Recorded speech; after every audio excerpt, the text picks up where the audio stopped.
अन्य पिछड़ा वर्ग के हितों का प्रतिनिधित्व करने वाले 30 से ज्यादा संगठनों के ओबीसी भारतीय महासंगठन ने 22 मार्च को कांग्रेस अध्यक्ष मल्लिकार्जुन खड़गे से मुलाकात की और इंडिया अलायंस को बिना शर्त समर्थन देने की घोषणा भी की। मल्लिकार्जुन खड़गे के घर पर हुई इस बैठक में कांग्रेस के पूर्व अध्यक्ष राहुल गांधी भी मौजूद थे। ओबीसी भारतीय महासंगठन के नेताओं की अगुवाई गठबंधन के अध्यक्ष और पूर्व सांसद राजकुमार सैनी कर रहे थे। खास बात यह है कि ये घटनाक्रम वरिष्ठ नेता और कांग्रेस कार्य समिति के सदस्य आनंद शर्मा के खड़गे को लिखे गए लेटर के सार्वजनिक होने के एक दिन बाद आया है। लेटर में आनंद शर्मा ने जातिगत जनगणना कराने के कांग्रेस के वादे पर सवाल उठाया था और बताया था कि इसे इंदिरा गांधी और राजीव गांधी की विरासत का अनादर माना जा सकता है, जिन्होंने जाति की राजनीति का समर्थन नहीं किया था।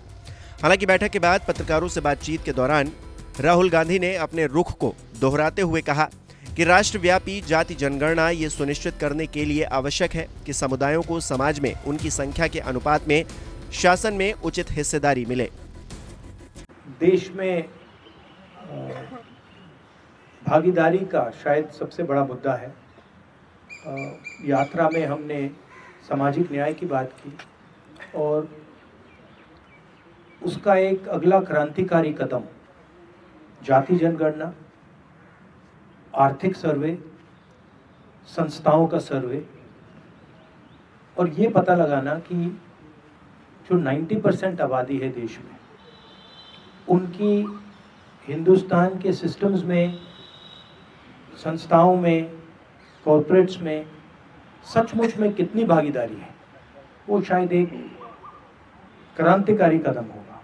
और हमने निर्णय लिया है कि ये क्रांतिकारी काम हम करने जा रहे हैं। मैनिफेस्टो में हमने कहा है। मैं सबका स्वागत करता हूं और दिल से धन्यवाद करता हूं कि आपने हमें समर्थन दिया और ये देश की प्रगति की लड़ाई है और मैं बहुत खुश हूं कि हम एक साथ ये लड़ाई लड़ने जा रहे हैं।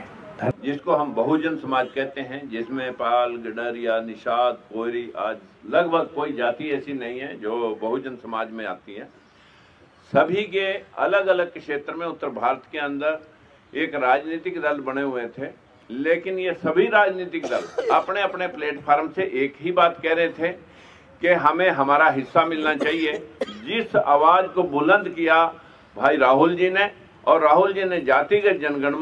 जनगणना और जो आर्थिक सर्वे करके और सभी जगह जहां जहां भी किसी का हक बैठता था उसे दिलवाने की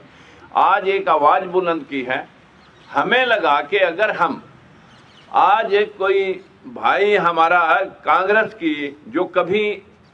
बात हुआ करती थी और उससे चिटक करके जो लोग दूर हो गए थे, अंबेडकरवादी, फूलेवादी, आज वो पुनः लौट करके पूरा बहुजन समाज अपने अपने सभी राजनीतिक दलों का एक भारतीय महागठबंधन, पिछड़ों का एक भारतीय महागठबंधन, जिसको हमने प्रेजेंट करने के लिए, जिसके सामने हमारे बहुत ही ज़्यादा सराहनीय मैं कहूँगा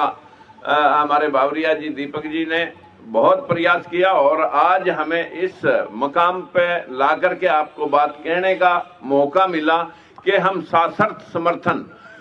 इंडिया अलायंस को कर रहे हैं और हमारी कोई अपनी कंडीशन लेकर के हम आज आपके बीच में नहीं आए। जो जहां उचित होगा वो उसको हमारा ये गठबंधन जो इंडिया अलायंस है और हमारे लोग जो मिल करके इस देश के अंदर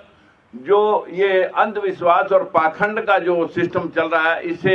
हटा करके वही धर्मनिरपेक्ष राज्य की स्थापना करके सभी को बराबरी का हक देने के लिए कटिबद्ध हैं। यही बात हमारे इंडिया गठबंधन के नेताओं ने कही है और यही काम हम कर रहे थे। तो क्यों अलग अलग प्लेटफार्मों पे खड़े होकर के हम ये काम करें, इसलिए सभी ने आज इकट्ठे होकर के यूनानिमसली इंडिया गठबंधन को सपोर्ट किया है और जिसके कन्वीनर के तौर पर मैं आप सभी को आश्वस्त करना चाहता हूं कि ये सब अनकंडीशनल है, इसमें हमारी कोई कंडीशन लेकर के हमने काम नहीं किया।